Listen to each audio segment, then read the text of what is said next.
ऐसे होता है, ठीक है। मतलब कहने का मतलब ये कि कोई आपको फोर्स कर देगा, परेशान कर देगा, क्या करेंगे? आप ड्राइविंग लाइसेंस बनवाने गए हैं, आप कितनी अच्छी ड्राइविंग आती है, रॉकेट भी आता है आपको, मिलेगा बाइक का भी लाइसेंस जब तक पैसे नहीं देंगे? मिलेगा ही नहीं। आप लगा लीजिए ताकत, कैसे करेंगे? कुछ ना कुछ करके आपसे पैसा ले ही लिया जाएगा। And till one point of time, जैसे अभी आप लोग यंगस्टर्स हैं, बच्चे हैं, तो भी आप बोलेंगे I will never give money to someone for doing the legal work. जब पहली बार काम करने जाएंगे उसके बाद पूछेंगे ना आपसे। अभी तो आप गोलू वाले जिंदगी जी रहे हैं, उछल के बोलने में क्या जाता है। रियल सिचुएशंस में it becomes very difficult because people don't have excessive money और excessive time to spend on petty things, और सरकारी लोग तबाह कर देते हैं, बहुत मुश्किल है। अब दिल्ली में इंटरेस्टिंग बात, दिल्ली के किसी भी शहर में आपके हिसाब से कितने परसेंट घर जो बने हैं उसमें कुछ ना कुछ कंस्ट्रक्शन में इलीगल पार्ट होता है? बेशक 1% हो, इसका नंबर होना चाहिए 99.99%, और 0.1 वो जिसको पता नहीं था। 99.99% बिल्डिंग्स, हाउसेस बने हैं थोड़ा सा इलीगल तरीके, यानी इतना एरिया कर सकते, थोड़ा सा खिड़की एक्स्ट्रा बना दी, सबने बना रखी है। आप नहीं बना रहे, लोग हंस रहे हैं, पागल आदमी। अच्छा बना ली। अब एमसीडी वाले कह रहे हैं कि अब ये हमारे कंट्रोल में है। अब आप कभी उन पर सवाल उठा ही नहीं सकते। आप जैसे सवाल उठाएंगे वो सिलेक्टिवली आके बुलडोजर आपके घर पे चला देंगे, पूरी गली पे नहीं चलाएंगे, स्पेशल आके आपके घर पे चलाएंगे, और फिर आपको लगता है कौन इतना पंगा मोड़ ले। So this is a kind of pressure, stress, coercion made by the state or the officials, for which you have to finally submit to their wishes and pay some price or money. लेकिन ज्यादा खतरनाक होता है collusive corruption. In collusive corruption हम किसी से पैसा मांगते नहीं है।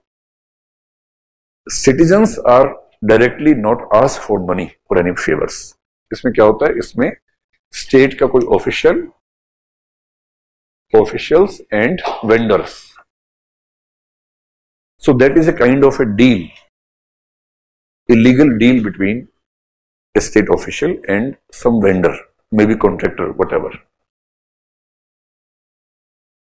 और अगर किसी डिपार्टमेंट का ऑफिसर किसी वेंडर या कॉन्ट्रैक्टर के साथ कोई डील कर ले, इलिसिट डील कर ले, फॉर एग्जांपल एक फ्लाईओवर बनना है बनारस में, कुछ 1-2 साल पहले हुआ था, फ्लाईओवर बन रहा था और नीचे गिर गया और कई लोग मर गए उसके नीचे। ऐसा कोई सिचुएशन है, मान लीजिए फ्लाईओवर बनना है, फ्लाईओवर बनने में 1000 करोड़ खर्च होने, लंबा फ्लाईओवर है मान लीजिए, और उसमें 60-40 होना है। जितने बिल्डर्स हैं सबको पहले से पता है कि पास होगा ही नहीं उसके बिना, और इसलिए 1000 करोड़ का जो खर्चा होना है उसके लिए जो बिड आएगी वो मिनिमम 1500 CR की आएगी, उसके नीचे आ ही नहीं सकती।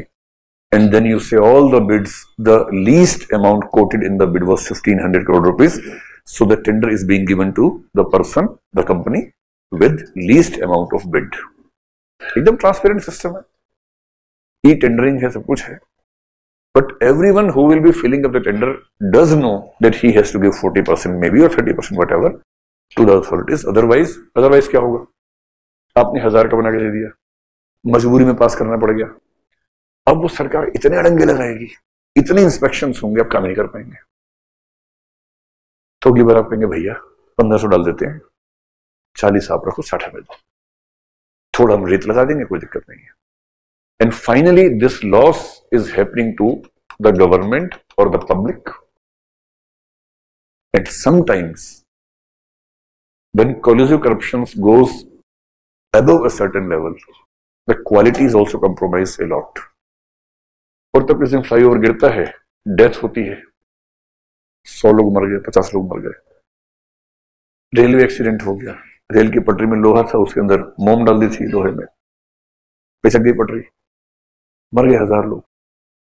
Now you cannot find out one single person who did this, but the system creates some situations when the government officials and vendors do walk hand in hand, and all the loss is to be incurred by the government or the public money or the people directly in situation of the death etc.